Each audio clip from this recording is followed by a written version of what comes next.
Hey guys, welcome back to the video. तो अभी discuss करते हैं करंट मार्केट सिनेरियो के बारे में और क्या क्या चीज़ें हुई वीक में और क्या क्या चीज़ें हुई उसकी वजह से भी मार्केट अभी फॉल कर रहा है और अभी भी क्यों कर रहा है और आगे का क्या हो सकता है देखते हैं निफ्टी में। तो वीडियो को स्टार्ट करते हैं। तो सबसे पहले निफ्टी की बात करें तो अगर आप इस वीक में देखेंगे तो इस वीक में निफ्टी ने और फॉल किया, काफ़ी हद तक फॉल किया और फरवरी में करीब करीब अभी 2.5% तक का अभी तक फॉल हो चुका है निफ्टी के अंदर। और निफ्टी जो अभी करंट लेवल पे है वो अभी एक अपने सपोर्ट पे आके खड़ा है और आप कह सकते हो सपोर्ट को टेस्ट मार के वापस ऊपर की तरफ गया तो है, थोड़ा सा रिवर्सल लेने की ट्राई किया है। और अगर अभी सपोर्ट जो करंट सपोर्ट के बारे में बात करें जिस पे निफ्टी भी खड़ा है तो ये सपोर्ट है वो है 22,794 का। और यहाँ पे मार्केट ने पिछली बार भी सपोर्ट लिया था और जब पिछली बार सपोर्ट लिया था तो फिर अच्छा खासा हमें एक रिवर्सल भी देखने को मिला, बट उसके ऊपर आके फिर एक डाउनवर्ड एंट्री और फिर वहीं पे आके भी सपोर्ट लिया है। और देखते ही कंटिन्यू रहती है कि नहीं। अगर कंटिन्यू रहती है तो वेल एंड गुड है, मार्केट में फिर एक उम्मीद होगी रिवर्सल की।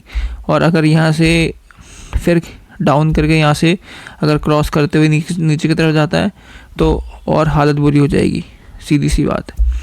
और अभी क्या करना चाहिए एक इन्वेस्टर या ट्रेडर को, तो ट्रेडर को तो भाई अभी अवॉइड ही करना चाहिए क्योंकि अभी मार्केट में कुछ है नहीं, क्योंकि सारे स्टॉक्स तो पिट ही रहे हैं। जैसा कि देख रहे हो आप, कई स्टॉक्स तो 40-30% 50% भी कई मतलब करेक्शन कह सकते हैं, करेक्शन कर लिया है। कल्याण ज्वेलर्स देखो या और कोई स्टॉक देखो या और भी स्टॉक्स देखो, अभी एकदम से कल्याण का नाम आ गया।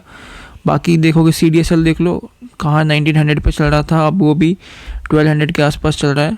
और अगर आपके पास जो स्टॉक्स हैं और आपको लगता है वो फंडामेंटली अच्छी है तो ये तो बेस्ट टाइम है उसको एक्यूमुलेट करने का। और ज़्यादा से ज़्यादा मैं तो यही कहूँगा, क्योंकि बार बार मौका नहीं देता मार्केट, और जब मार्केट का मौका जब दे उसको यूटिलाइज़ कर लो तो लॉन्ग टर्म के लिए वो अच्छा रहता है। तो करना चाहिए यूज़ आपको। और अब आगे बात करते हैं कि नेक्स्ट वीक क्या क्या होने वाला है। तो नेक्स्ट वीक अगर देखें तो US की जो टैरिफ पॉलिसी है कंट्रीज़ को लेके, जो गुड्स को जो इंपोर्ट वगैरह एक्सपोर्ट वगैरह होते हैं उन पे टैरिफ, जो अब सबसे कंसर्न रहेगा नेक्स्ट वीक कि उसको क्या करने वाले ट्रम्प, वो कितना बढ़ाते हैं या कम करते हैं कि नहीं करते, कैसे न्यूज़ रहेगा, उसी को लेके एक मार्केट के में अगर पॉजिटिव और नेगेटिव मोमेंटम हो सकता है। और देखते हैं। और अगर आप US मार्केट को भी ट्रैक करते हो तो US मार्केट में भी देखना भी एक साइडवेज भी चल रहा है और काफ़ी दिनों से एक दो महीने से वो साइडवेज ही है। तो देखते हैं उनके लिए भी कैसा रहेगा। और अपने लिए तो भी काफ़ी बेकारी मार्केट है। कुछ न्यूज़ हुई थी, जैसे जो इवेंट हुए थे, जैसे बजट आया था और टैक्स को लेके बात हुई थी, तो वो पॉजिटिव अपने लिए था, बट मार्केट ने उसको भी मतलब नहीं कर पाया, जो भी कह सकते हो फॉल ही कर रहा है। और उसमें से एक कारण, सबसे बड़ा कारण जो है FIS की सेलिंग। और FIS की सेलिंग इस हद तक बढ़ी हुई है कि जो अगर आप 2-3 महीने का डेटा देखें और उसका 50-60% तो फरवरी में ही FIS ने बेच दिया है। FIS का करीब 1,25,000 करोड़ का फरवरी में अभी तक का डेटा है जो उन्होंने सेलिंग कर चुके हैं अभी। और अभी कितनी चलती है क्या पता। और FIS के भी सेलिंग करने के कई कारण हैं, जैसे कि आप जाते हो कैपिटल गेन टैक्स और फलाना टैक्स ढिमकाना टैक्स, जो टैक्स गवर्नमेंट ने पहले बढ़ा दिए थे अभी भी हैं जो कंटिन्यू चल रहे हैं और उनकी वजह से। और कुछ 1-2 रीज़न और है, जैसे अभी अपना रुपये डेप्रिसिएट ही होता जा रहा है और FIS यही सब चीज़ें देख के इसलिए इंडिया की तरफ अभी इतना बाइंग नहीं कर रहे हैं, सेलिंग करते जा रहे हैं। अगर आपको भी कहीं अपॉर्चुनिटी नहीं मिलेगी तो आप भी यही करोगे, तो FIS के उसमें क्या है, वो भी यही कर रहे हैं, वो भी देख रहे हैं जैसे इंडिया का भी चल रहा है हाल, इसलिए वो इन्वेस्ट करने को रेडी नहीं है और इसलिए हमें और एक फॉल दिखता जा रहा है मार्केट में।